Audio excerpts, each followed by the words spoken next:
you focus on what truly matters? For Adrenaline, what matters is you. The people who power organizations.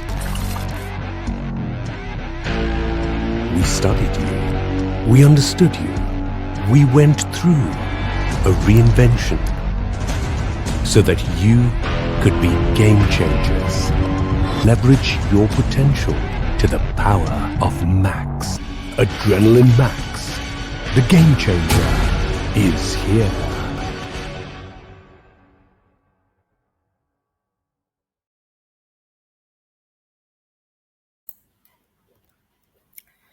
Hello everybody, a very good evening and a warm welcome to the session, The Great Resignation Wave, Time to Redesign Our EVPs. My name is Mercy and I work with Odessa as an HR business partner, and I will be your host for this session.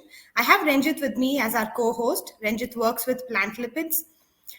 The past 7 months have seen a tidal wave of resignations across organizations with staggeringly high numbers. Amid the disruption caused by the epidemic in the workplace, the companies are struggling to address the resignation challenge.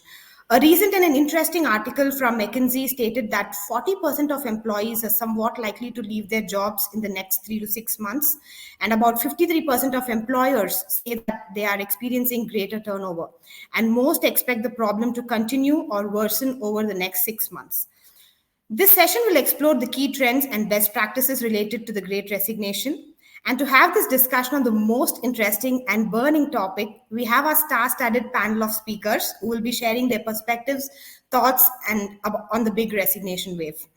It is my greatest pleasure to introduce our first speaker, Raksha Agrawal, Head of Talent Acquisition for SAP in India and Technology Recruiting APJC. Raksha is a seasoned talent acquisition leader with 18 plus years of experience in managing and setting up global teams, recruitment process and systems, and driving some major transformation to drive business strategy into talent acquisition plans. She has worked with some of the biggest tech organizations like Apple, Amazon, and Honeywell in her past stints. Raksha is passionate about driving inclusion and diversity in the workplace. And second up on our panel, we have Sudeep Ralhan, VP People, Walmart Global Tech India.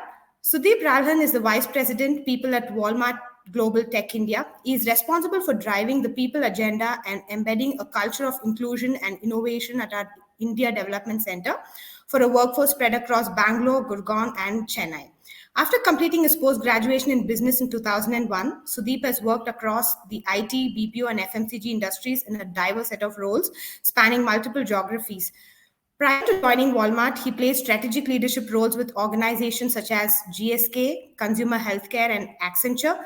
Sudeep is passionate about driving about diversity and leadership and likes working with leaders who are values-driven and forward-thinking. On a personal front, he loves to read, watch horror movies, and is always on the lookout for new places to eat.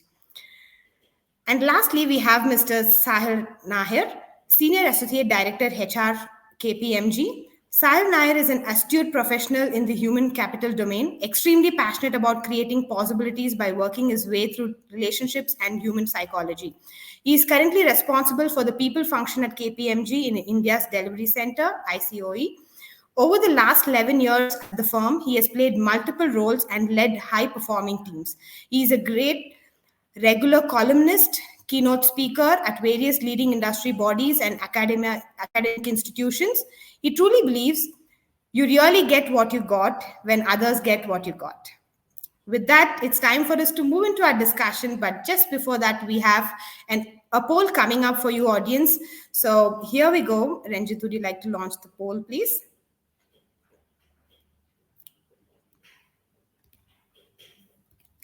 The Great Resignation is fundamentally different from previous downturn and recovery cycles. Why?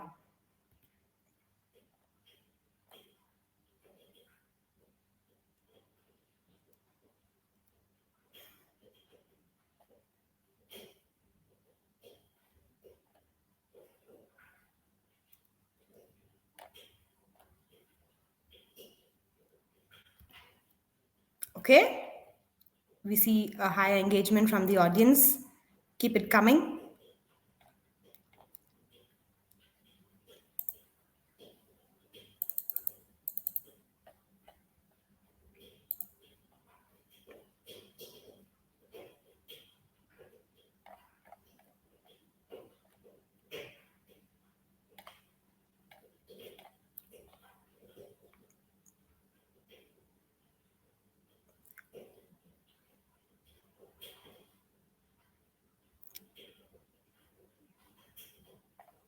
So, dear speakers, that's the metrics for you. The factors driving great resignation, such as flexibility, work life balance, and for that, we have 21 plus votes, and it's still coming. The second one's got 33 plus percentage, and so on. Okay, I think we can close. With that in the backdrop, we can jump right into the discussion. Thank you, Ranjit. All right. So either all or most of the organizations would have been impacted by the Great Resignation wave. So let's begin with the big question. How has the Great Resignation impacted your organization and what has your approach been towards it? So this is a question for all our panel members here. So let's begin with Sudeep. Would you like to go first? Sure, thank you. Um, See, I feel that this question and this thought needs to be answered more broadly, right? Uh, the entire 1.5 years of the last, since the pandemic began, has been a very, very cataclysmic uh, period for everyone concerned. So I don't think we need to boil it down to just the resignation. I mean, this is just a symptom. So yes, I mean the talent ecosystem is very, very vibrant and active, and that's not necessarily a bad thing. I know that my TA colleagues on the call may differ from me because they have their work cut out during this period. But the reality is that every single organization has been impacted with this entire vibrant ecosystem. But it's actually a good thing. A, it obviously introduces a lot more diversity and innovation into the ecosystem by the churn. And secondly, and I feel more importantly, it it forces organizations to truly relook at themselves, to introspect, to reflect, and to really figure out how we are going to prepare for this in the future, and what kind of deep rooted changes is it creating that we need to think about. That's it. Thank you, Sudeep. Raksha, would you like to go next? Sure, thank you, and pleasure to be here. I think how it's impacted the overall industry is that there's been growth tremendously coming in from digital acceleration that has happened, be it global MNCs, be it startups, etc. And obviously, my organization is not untouched. Last year, 2020, wasn't affected as badly, but as we have seen this year, starting quarter 1 of this year, has been the market has been volatile, and like Sudeep said, uh, TA has been probably the most busiest of all. Uh, Now, what have we done about it? We have looked at various aspects as an organization on why are employees leaving. There could be multiple reasons. It has to be a holistic view on why are employees leaving, and then what do we do to attract the talent? What do we have? What is our employee value proposition, both for internal employees and when we are attracting? What are the elements that we are looking at? It cannot only be just a plain simple vanilla employee value proposition that attracts talent or helps our employees to be there.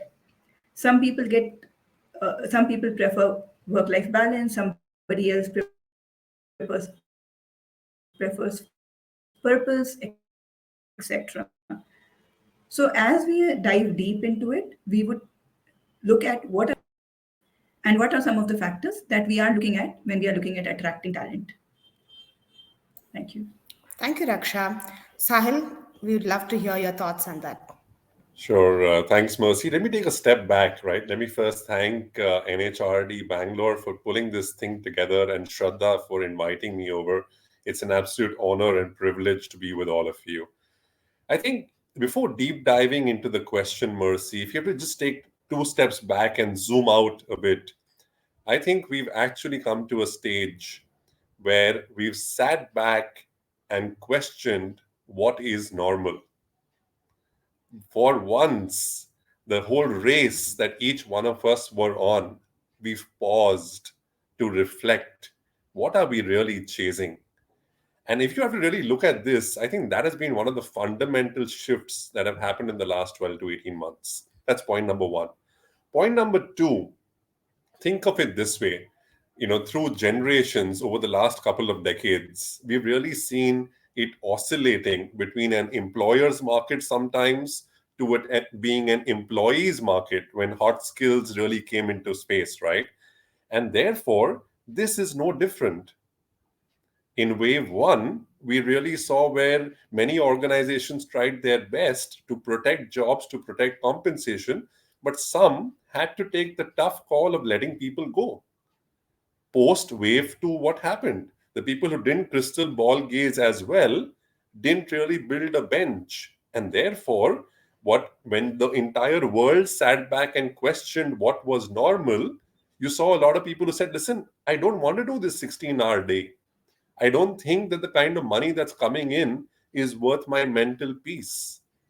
And more importantly, maybe I can contribute my time to something else that will make me more happy, because happiness has no value beyond money. It's priceless, right? And when happiness is priceless, why attach a price to my time that I'm renting out to a particular organization at what cost?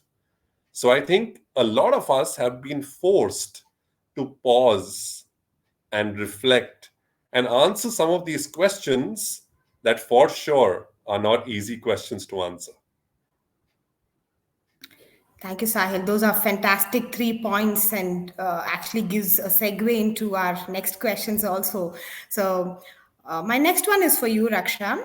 With a view to understanding who is driving the great resignation and taking a targeted approach towards it, which segment of the work population in your observation is experiencing higher turnover rates? I think let's go back to what I was saying. It's not a particular segment in my view. It is about why do employees stay and why do employees leave.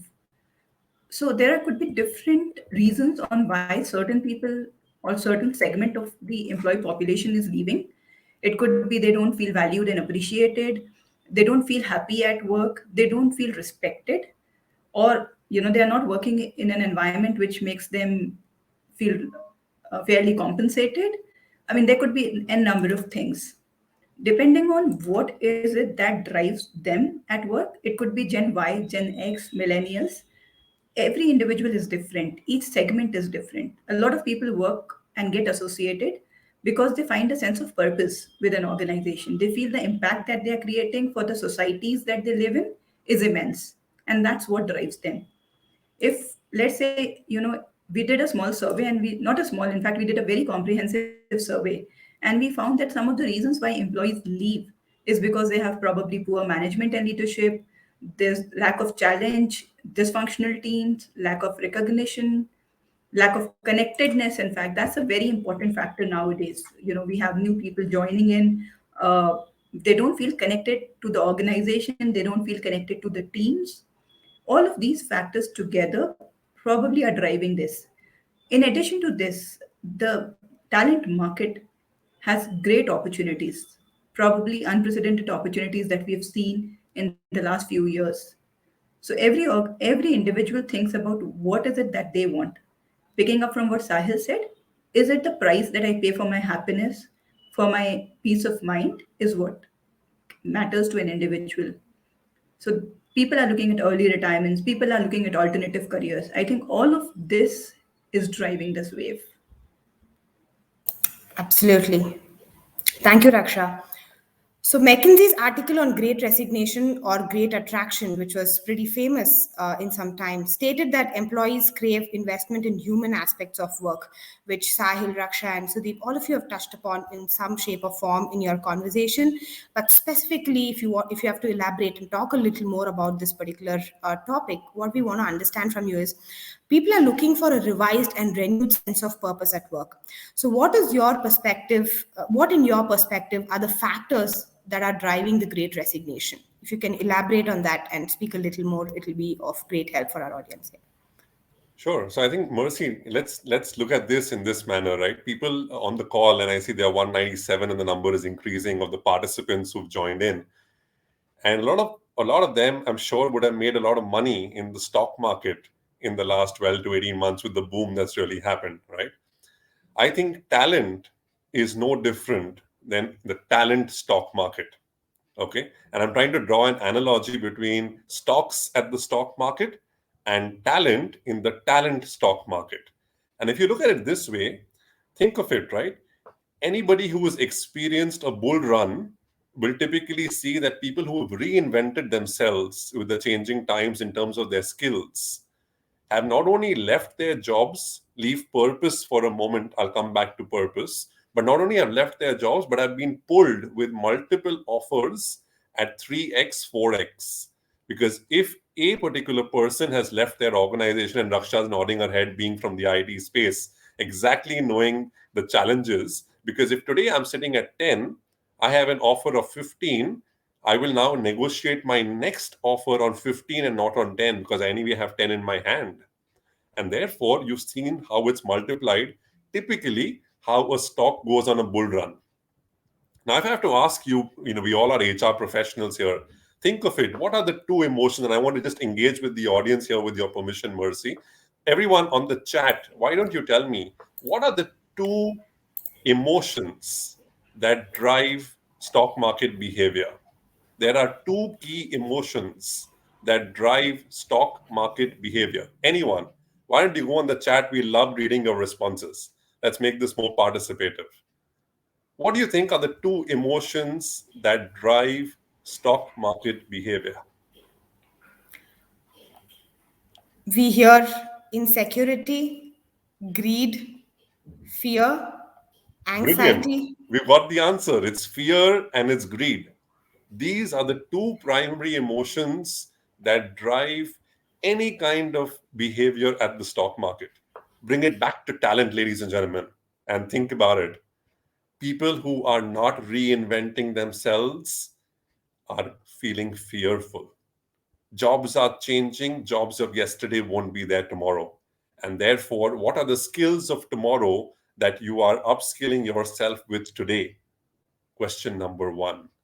And the second is there is no end to greed because we're all humans, right? And therefore, the fundamental question that we need to answer today is if I take money away, what keeps the stickiness factor of people in my organization, in your organization, in 100 people's organization? Because there is no end to money, because that's the race to the bottom. Today, if I have to pay someone 100, Sudeep will pay 200, Raksha will pay 300, Mercy, you will pay 400. The fundamental question we need to answer is, if I have to keep compensation aside, what are we doing as India Inc? What are we doing as our individual organizations that is creating the stickiness factor, which I typically call a sense of belonging? Back to you, Mercy. That's a fantastic one to land with, Sahil. So we'd like to hear more from you, Sudeep. Would you like to add more to that, please? No, I'll probably differ from Sahil a little bit, though.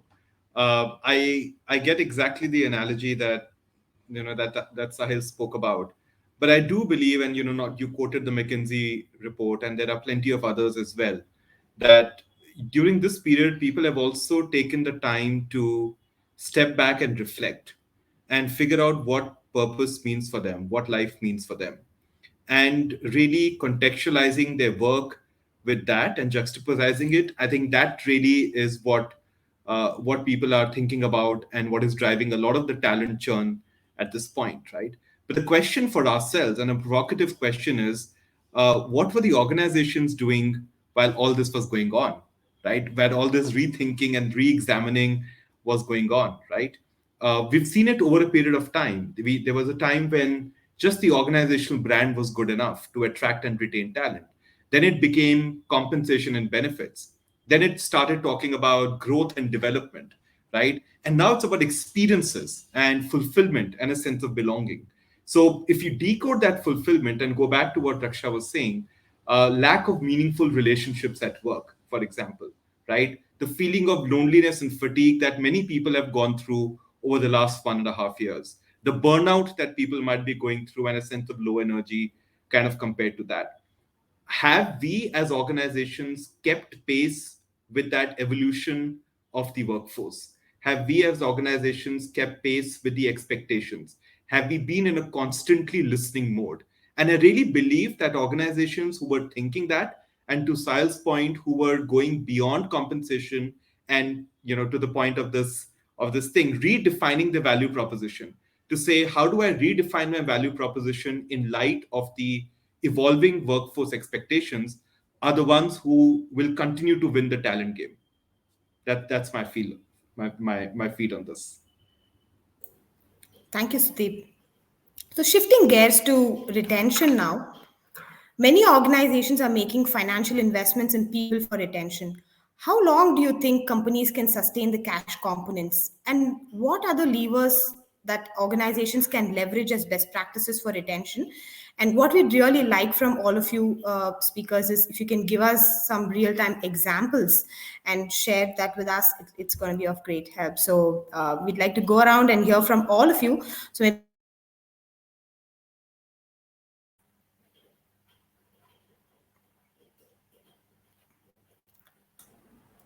We lost you for a moment, Mercy. Was it my network? No, we I lost you just for a minute. completed the Maybe you could question. just So, repeat Raksha, that. do you want to go ahead? yes, sure. So, Raksha, would you like to go ahead, please? Sure, absolutely. I think what we've done is we've looked at, and I'll keep it short. We've looked at multiple things that matter to an employee. How do we retain the employee? We've created manager playbooks. We've looked very seriously at the outcomes that are coming in from the stay interviews. We've looked at how holistically can we design our total rewards. And I call it total rewards because it's not only compensation. There are multiple other things that an organization has to offer when they're looking at employees. So we've done some of these things, and let me come back. We've launched an initiative called Talent Agility, which basically means create opportunities for employees within the organization. Look at different segments, get them mentorship opportunities, do speed mentoring, probably have coffee sessions with some identified mentors, have talent marketplaces, be open about accepting that people will want to try different things. They are no more going to be sticking in a job for very long. They want to learn, they want to grow, and give them those opportunities. Design things that will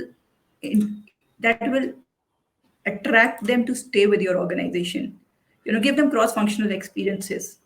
What kind of fellowships we have a very interesting concept of fellowship, where we have anywhere between 6 weeks to a year, these fellowships, where an organization, let's say, giving you an example, a person in recruitment can do a fellowship with total rewards organization, or can do a fellowship with sales organization, and so on.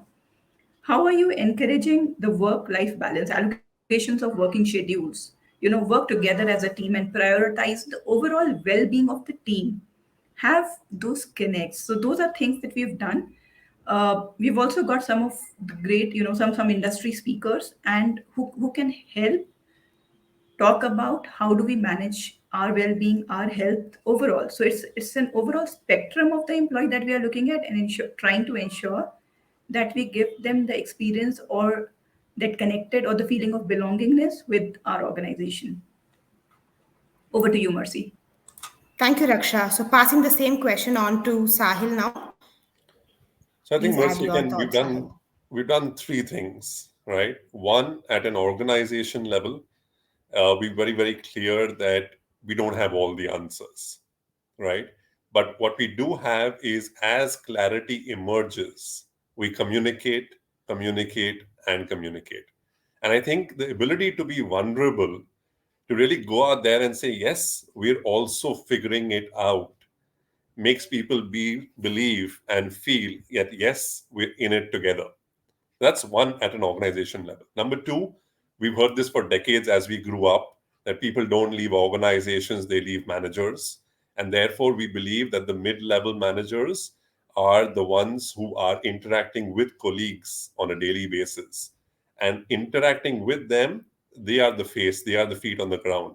And the ability to coach them to deal with people, to say, you might be a task oriented human being, but this is the time to explore your people side. You may go in and go, tuck, tuck, tuck, tuck, tuck. What happened on this? Give me that report. What's the update? But hello, please pause and also ask the person, what happened last night? Are you all right? Because that's important. Because otherwise, if you're going to be a toxic manager, you're going to be a very high oriented task manager, people are not going to really connect with you, because at the end of the day, they don't work with you, they work for you, they work together. It's a team at the end of the day. And the third is the ability to go at an individual level to let people open up and talk. I really liked what Sudeep spoke about, saying, are we being a listening organization? And I think the day people start believing that you are not listening is the day they keep quiet. And when they go quiet, it's disaster. It's not that everyone who speaks wants an answer. People are mature enough to know that some things will be work in progress, some things will take time, some things may not even get implemented because they may not be practical. But what people do need are two things: one, active listeners, and two, people to come back and close the loop and not say, we will get back to you and never get back to you. People need people to come back and say, you know what, you gave this idea, fantastic, we're going to pick it up next quarter. Or you gave this idea, superb, we're creating a cross-functional team like Raksha spoke about it. Do you want to not just give the idea, but do you want to come and be part of this team in terms of the implementation? And I think these three things, because I attended the previous session and really liked what the speaker said, that if everything is important, nothing is important. And therefore, we said, we're not going to make everything important. We're just going to say three things at three layers. Let's get it sorted. And I think we've done a reasonably good job of that. Absolutely. Thank you, Sahil. And lastly, Raksha, would you like to add your thoughts on it as well?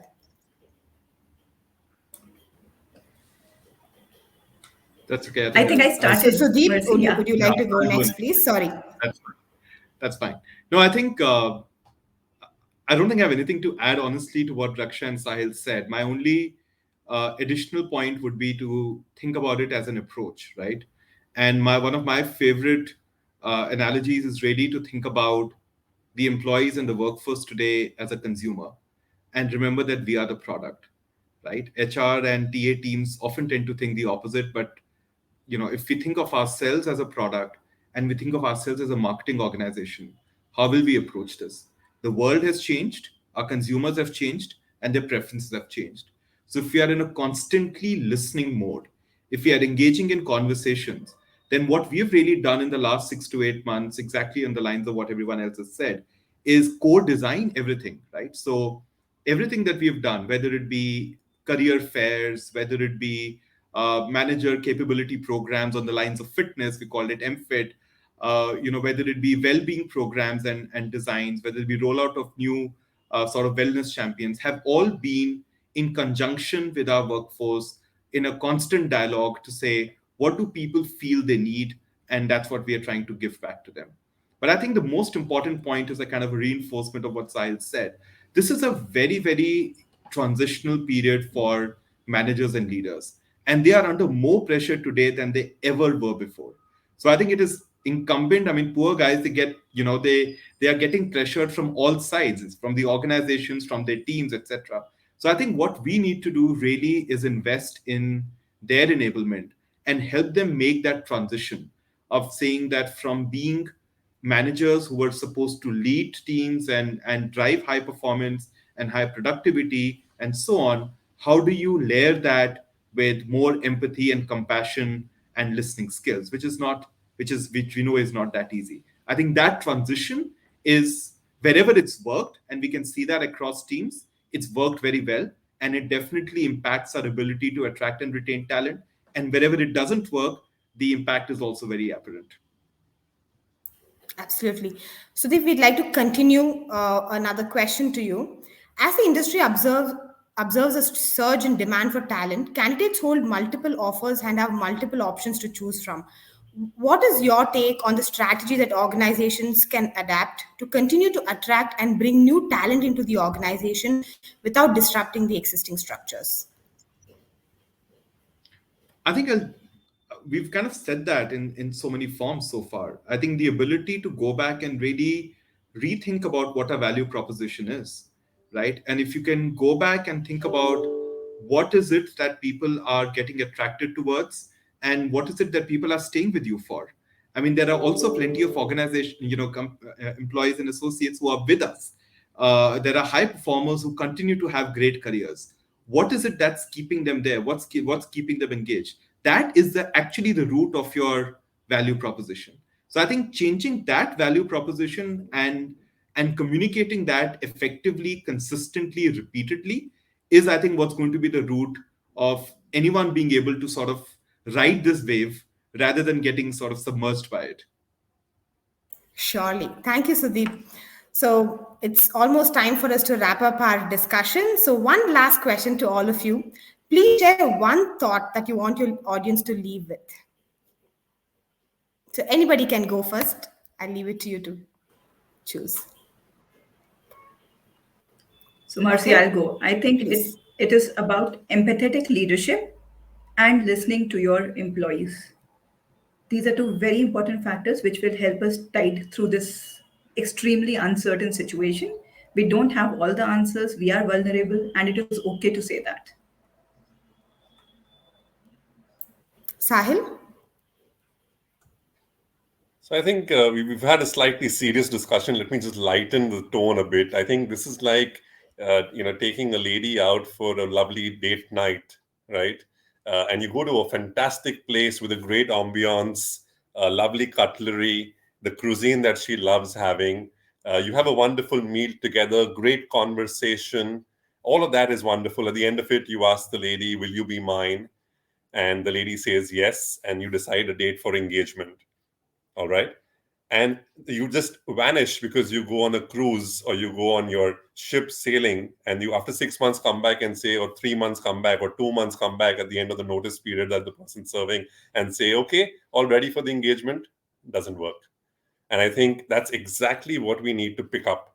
The whole aspect of an interview can't just be an interview till an offer letter is given.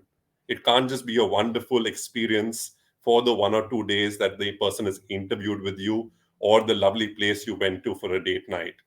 It has to be continuous engagement, a sense of belonging, a sense of connect, a sense of affection, a sense of belongingness through the period till the person joins you. And if you really can't wait 3 months for the engagement to happen, there are multiple ways that we all know that we can reduce the time between the first date night and the engagement. But what ends up happening is it's an open market. Everyone's swiping left, everyone's swiping right. The reality is, are you able to make sure you find the right partner? It's going to end on that, on a lighter note. Thank you, Sahil. Okay, Raksha, please share your thought as well. And Sudeep, I will again. Yeah, please go ahead, Sudeep. Yeah. Oh, I'm so sorry. I always think Sudeep, That's okay. you can go last. That's okay. That's fine. No, I think I'll just say that I think we need to just internalize the fact that change is constant. I think HR teams need to stop reacting every single time there is a huge change in the ecosystem. The fact is, there will be changes. And what we need to do is build our internal resilience and agility to proactively spot that change and be on top of it. I would actually discourage more conversations on this topic of the great resignation, because this is just discussing symptoms, and HR leaders need to go beyond discussing symptoms and go a little bit deeper than that. Sure. Thank you, Sudeep. I think we are at 4:35, and I'm pretty sure our participants have a lot of questions to ask all three of you. So I'm going to take this opportunity to give it to our audience and let them ask the questions to you. So people on the call, please feel free to type in your question in the Q&A panel, and the most intriguing question will get awarded by our panelists here. So we'll pick two questions, and we are also going to give out some goodies to you. So go ahead and type. More than for the goodies, if you want to ask some interesting question to our panel, feel free to please type That's a in. bit scary. Yeah, like you're literally opening us up to say, what is the most toughest and the most intriguing question that we can be asked on a Friday afternoon. Yes, Sudeep. All right. So if anyone wants to join the panel on stage and ask a live question, feel free to do that. You just have to raise your hand and I'll hand the mic to you. You can join our panel on stage and ask a live question. So go ahead and raise your hands or type in your question, and I'll ask that to our panelists.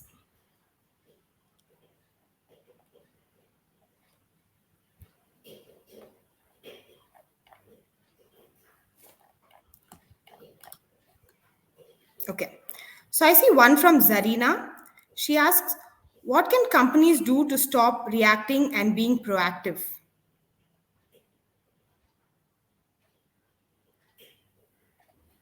I mean, let me take that, but I think I'll just repeat what all of us said. And in fact, Sahil said that is to just be in a constantly listening mode, right? If you are in a constantly listening mode, if the communication is always two-way, and like I keep saying, if you think of ourselves as a marketing function, what does a marketing and a sales organization do? Constantly interact, constantly chat, keep abreast of trends.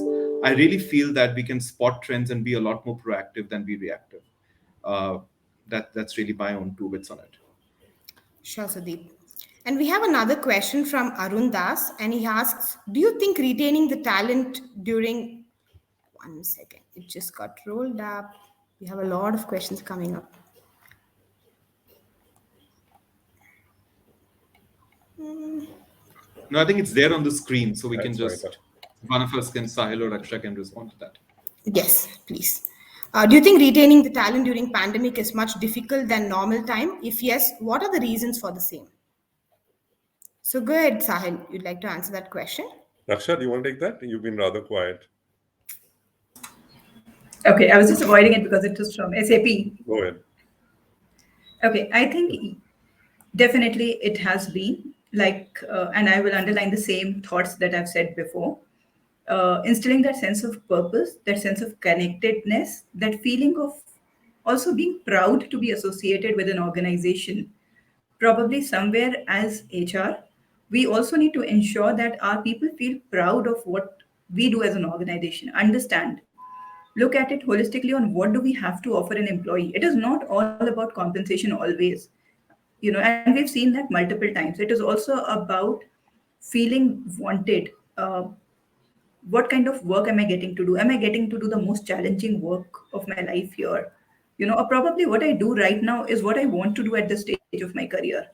Those are things, those coffee corner conversations. Sometimes people feel isolated. They don't have anybody to vent out. I think it's always a good idea to have a colleague at work, a friend at work, which we've all seen, right? Those conversations which would, and those relationships which would go beyond work are probably not getting developed. So those are the, definitely it is difficult to retain talent, and more than what it was when we were all in an environment which was hybrid. SAP has always had flexible working schedules. We've had people come on into office, out of office, etc. But then yes, it does put us in, all of us, in a difficult situation when we are all in different parts of the globe. I think, Arun, just to chime into what Raksha said so beautifully, I think the last 12 to 18 months have been testimony to the fact of, for generations, what we've been putting on the walls of our offices, which is our values, right? Our mission, our vision, our values, right? And many organizations during these difficult testing times have actually lived those values. And there have been others during these difficult times who have not lived those values as much. And therefore, employees are now going back to what Sudeep said right in the beginning, and Raksha also alluded to, which is this whole concept of saying, do I see congruence between my values and the organization's values? And when people don't see that during difficult times, that's when they say, okay, let's call it quits because I don't belong here. Sorry, Mercy, back to you. Thank you, Sahil. So one last question we have from the audience that we can pick. And here's the question. It is very complex phenomenon, requires complex views and understanding through complex research and data. What are your views and suggestions? This is from Rupande Padaki, ma'am.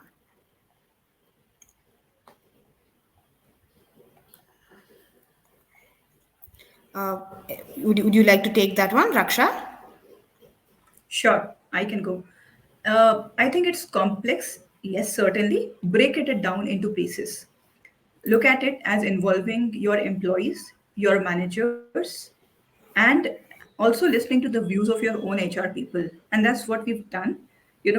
Have multiple focus group discussions, one-on-one interviews, but bring all of that data together and then build out on the trends. It's very interesting to see the thoughts that come in, the conflicting thoughts that come in when we do that. But that helps us understand exactly what the pulse of people is. So divide the groups or divide your entire organization and your entire structure into smaller pieces.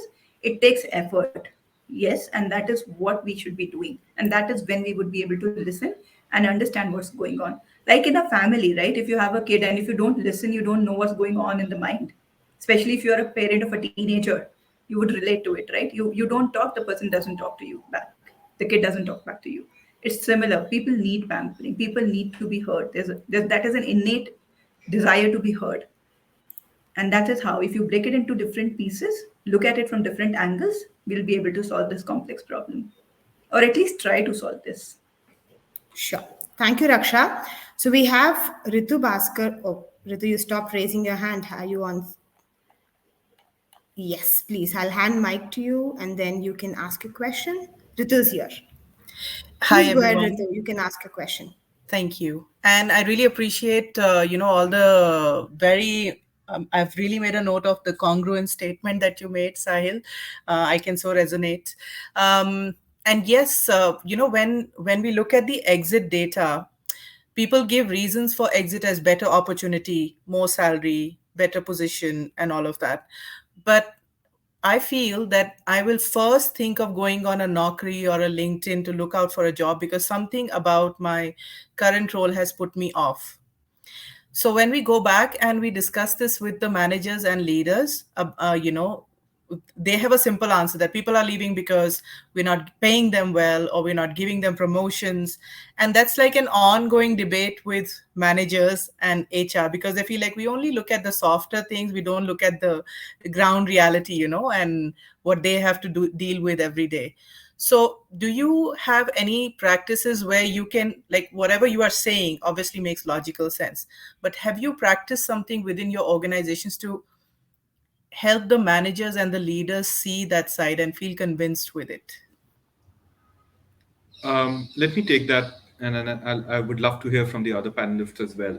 But I think two things, right? One, data, like the previous question mentioned.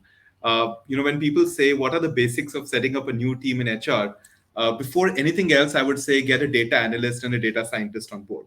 I think that is super critical because if you slice and dice the data, and if you start analyzing the patterns, you're able to reflect back to the leaders and managers that level playing field, like the same people are getting opportunities in another team as well. Why is another team facing a slightly different pattern compared to yours? So I think that helps, number one. The second piece that has helped us is we also have contracted with an external agency that has behavioral psychologists, and they conduct exit interviews with our associates 2 months after they've left the organization. So they are able to go deeper and come back to that point that you mentioned, that psychological point where you either go online and start looking, or you respond to a call and say, yes, I'm open to looking. They're able to go back to that psychological point and determine the what people would say are softer but actually are the harder factors that are the root cause of some of this exit trend. So that's another thing that's helped us and keep ourselves honest. Thank you, Ritu. Thanks for joining the stage and asking that question, and Sudeep for taking it. So I think we are at the top of the hour. So it's time to choose the winning question. Panel, would you like to pick top two questions, please? You really put us in a spot. We could answer the rest of all your questions, Mercy, but this one's a tough one. All right, sure. So, yet, we'd love to hear from you, Sahil, Sudeep, Raksha.